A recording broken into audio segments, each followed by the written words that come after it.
Often lessons to him as well as the family. He said earlier that we all know how much of Pasampa Biatia, Oheneba Media, Open News, Papa, Oheneba Media, and somewhere Koswa, Oheneba Media, Asam Papa Woho, Oheneba Media, Asam Cassia BSC, Oheneba Media, Oheneba Media, Sampa Omo, Oheneba Media, Sampa Omo, be a métier. Me don't form me more about the Oheneba Media so and then on the 16th of November ya be PMO award the State House na ha and I am former president John Ajekum Kufour ne yere Theresa aba Kufour and I pe ne krabie na ye ewufusom kese pa e de ama no wa ha say na hey and a state barrier no ebekoso na ye be PM wa hanom asofo bishops and clergies na fe so ye Roman Catholic bishops akukudama be PM wa ha sanso na ban mu mpanimfo aba be PM wa ha na aba ha dia honorable Kennedy akompreko Japan watena se sanso na ya papa Lancash so abedu the vice president of the Republic of Ghana and so nam kwanso na abemu mpanimfo dodo na ni titiru speaker of parliament eti adwemu a ya twen se mpanimfo betena se na ye de awufu som no ahyehye so na say de bypass na ekoso a amanfo pay omo farewell to the late First Lady of the Republic of Ghana Mama Theresa aba Kufour na no obepiem wa ha ahemfo ekukudam aba betena anso na ahemfo ene abemu mpanimfo president ahodo a efri achichiri ene bencheye enso abepiemu ewa hanom se na menuanom bomode ase oni wafidie no emfri anom aba ye bo epin eyi no ase na ne ekoso bia no ye de aba besomo ewo Oheneba Media so anu ti yankoi na yanko ne ekoso ewo eyi yo no ase. Biography of Theresa Kufour, name and son. Theresa Mensah was born on Wednesday, 25th October 1934 in Kumasi. She was born to the late Joseph Henry Mensah, referred to the Papa as by the family, a colonial civil servant who hailed from Elmina, and Rose Mensah, nee Mame Abna Tebua, the daughter of Bemuni of Sunyang of Domase, Nana Kofi Amwa, and Obapenyi Yadonko. Mami sold textiles supplied by the United African Company. Theresa, or Aba, as she was fondly called, was the seventh of 10 children born to the couple who survived into adulthood. The family settled in a large house in the Dum business district of Kumasi. They spoke Fanti at home and were devout Catholics.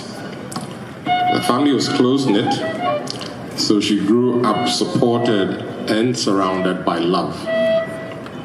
Theresa started her primary schooling at St. Benedict's and continued at Our Lady of Apostles, girls' boarding school in Keta in the Volta region.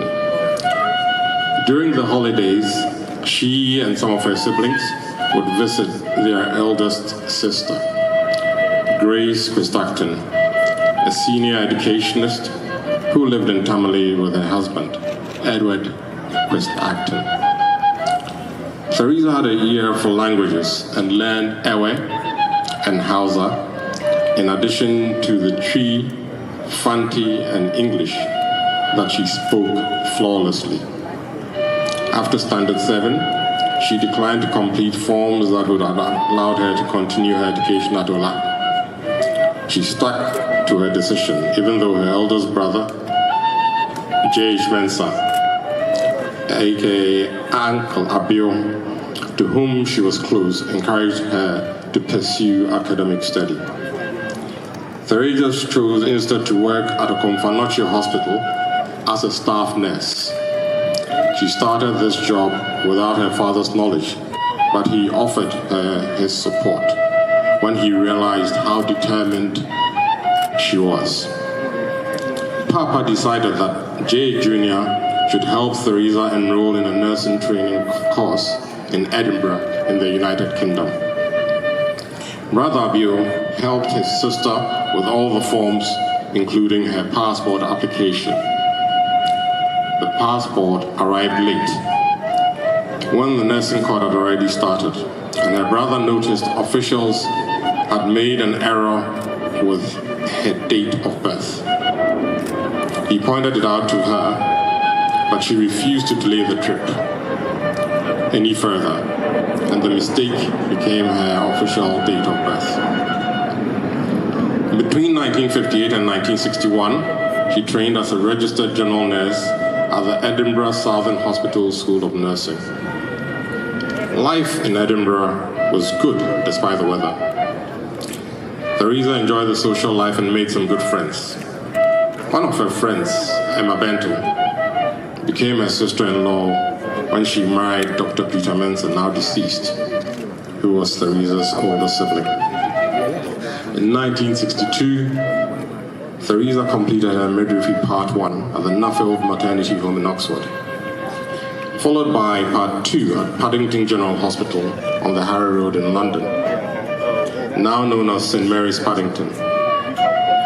She also undertook a course in premature baby nursing in 1963 and obtained a certificate in advanced nursing administration from the Royal College of Nursing in 1980.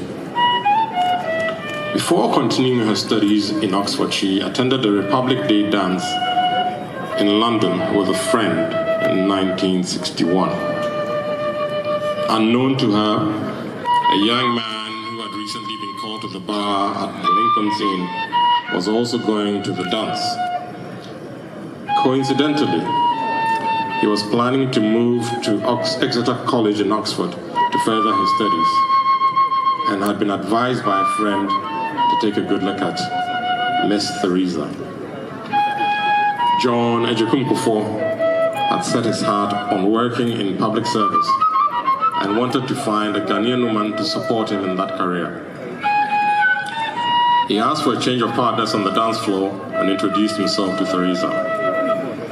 They became friends. They later saw each other in Oxford and renewed their acquaintance. The following year, during a trip to Ghana to register for the Ghana Bar, John Kufour told his mother about his friendship with Abba. His mother knew the Mensa family, so she told him to take a bottle of schnapps to Ocheso, the Mensa family home, by way of an introduction. John was accompanied by his relative, Nana Dakot Kufour. At Ocheso, they saw Mami and her senior brother, Master Boyne, who recognized John from his time at the Government Boys' School. J.H. Mensa Sr. was cordial and accepted the bottle of schnapps, but unfortunately, he died within a couple of weeks. The heartbroken Theresa could not attend her father's funeral. However, John Kufour and his family were present. The couple decided to get engaged and were married at the Brompton Oratory in Knightsbridge, London, on the 8th of September, 1962. Theresa was sad that her father would not be walking her down the aisle. However, her brother, J.H., was in London on his way to a conference, so he assumed that role. The newlyweds began their married life in Oxford, and after they had completed their studies, they moved to Muswell Hill in London. The couple had 3 children within 3 years. The first, John Adekwabo, also known as Chief, was followed by Anne-Marie Nanama Ampuma a year later, and Helen Nanasa the year after that. By 1965, the family had returned to Ghana and set up home in Kumasi. And Theresa began working at Tech Hospital on the campus of the University of Science and Technology. She had many friends and worked alongside her best of her friends, Mrs. Justina Osei-Bonsu. In 1968, the couple had a 4th child, a son, named Edward Kojojokum. When the Progress Party won the general election of 1969, and Theresa Kufour's husband became a member of parliament, the family moved to Accra. He was appointed the Deputy Minister of Foreign Affairs, so he traveled frequently on government business. Theresa focused on supporting him, hosting dignitaries, and raising her children. Her best friend Justina had also moved to Accra because her husband, Kwabena Jima Osei-Bonsu, was also an MP for Asokwa and a Minister of State. The idyll it was short-lived. In 1972, on the 13th of January, the couple awoke to news of the government of Prime Minister Kofi Ebrifebuzia had been overthrown by Colonel Ignatius Kufour, who installed the National Redemption Council.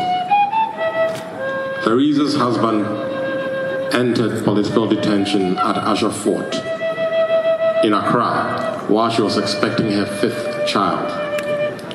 She began to pay regular visits to her husband in prison and set about rebuilding her life with her 4 young children. Her brother Jage was also in political detention at Nsawam prison. She drew strength from her Catholic faith as she fasted and prayed. Her strength of character and determination to do things her way helped during this period. Family and friends rallied around with her elder sister's husband, Mr. Frimpong, aka Bench, and her mother, Mami, being among the frequent visitors to the small house in Kanda. In June 1972, Theresa had her last child, a boy, named Victor Kofi Owusu-Friye Mensah. She befriended some of the wardens at Asher Fort, and they would sometimes come home for a meal and to collect her husband's laundry before their shift. Children were not allowed visits to the prison, a policy with which she disagreed. On Christmas Day, she took her children to Asher Fort, muttering about them not being allowed to see their father. She told the older ones to stand outside by the small metal gate with bars in the wall, which linked the cells to the waiting area. And she went inside with the baby wrapped in a cloth. Her determination paid off. Mr. Kufour saw the baby during that visit and waved to the other children as he walked with the guard to and from the visiting area. Mrs. Kufour was strict, but a loving mother. She taught her children to work hard, attend Mass regularly, and always have faith in God. Their lives revolved around Christ the King Church and its school, which all the children attended. They were also registered as members of the Catholic Youth Organization and the Boy Scouts or the Girl Guides. She seemed to know everything that happened in her house, and anyone caught breaking a rule would be dealt with. She was a good storyteller who had a way with words, and the house was always filled with laughter. She could whistle every family member's name clearly, including her husband's. She was sociable and caring, and had a group of loyal friends. She was also a mother to all manner of people, and the house was often full. Her husband was released from prison after 15 months, and they set about rebuilding their lives.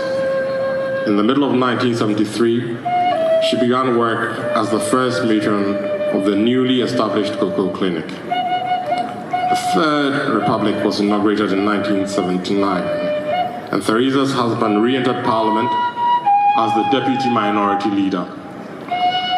Family life was busy, and with the children engaged in extracurricular activities, while Theresa continued to work full-time and support her husband. After Flight Lieutenant Jerry John Rawlings seized power in a coup in 1981, however, life became difficult. The couple decided to send the older children to London for safety. In 1982, the eldest two left, and they were followed a year later by the third.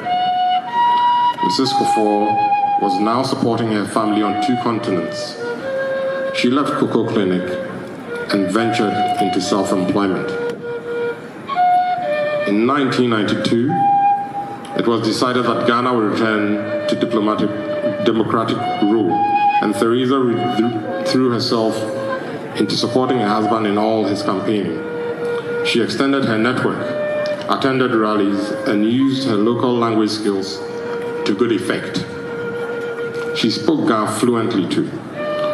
She was at her husband's side when he won the nomination to lead the New Patriotic Party in the 1996 presidential election, and was there when he conceded defeat to President Rawlings. He ran again in 2000, and she became the First Lady when John Kufour was sworn in as President on January 7th, 2001. Theresa shunned the limelight, but graciously accepted the responsibility of being a mother to the nation. As she was a nurse, she decided to focus on issues that had a bearing on women's and children's lives. The need to provide advice and vocational training opportunities for young women. Community-run creches, preschool facilities, and micro-enterprises that would lead to long-term self-sufficiency. She attended Mass at Christ the King regularly despite her busy schedule, and was often to be seen singing with the choir, which she joined in 1995. Mrs. Kufour set up a non-governmental organization, the Mother and Child Community Development Foundation, to assist women and children living in deprived areas. Her achievements include the establishment of development centers in underdeveloped areas of Accra, such as Kotobabi and Amasaman.